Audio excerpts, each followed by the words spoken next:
हे नुकसान हा दुःखाचा डोंगर केवळ पवार कुटुंबियांवरती नाही तर महाराष्ट्रावरती कोसळलेला आहे।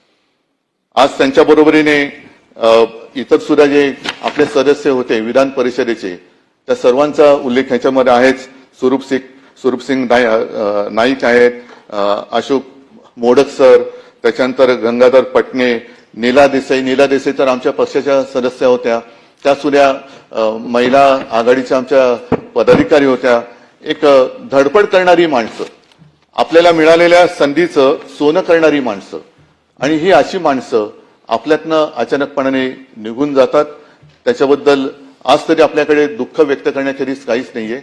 पण या निमित्ताने मी पुन्हा एकदा आपल्याला सगळ्यांना विनंती करेन की जेव्हा माणसं असतात तेव्हा त्यांच्याशी आपण त्यांचं महत्त्व कळून घेऊन त्यांच्या गुणाचा वापर जर का राज्यासाठी केला गेला तर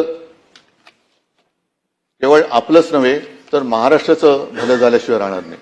असो, आज मला तरी असं कधी वाटलं नव्हतं की अजितदादांबद्दल असा प्रस्ताव येईल आणि त्याच्यावरती आपल्याला बोलावं लागेल, हे मनात कधीच आलेलं नव्हतं।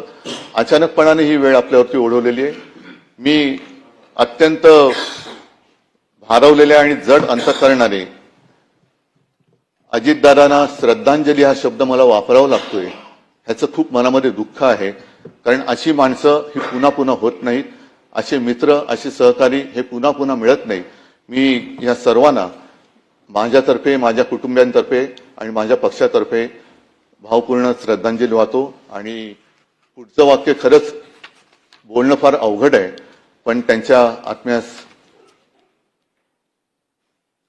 शांती लाभो हीच माझी प्रार्थना।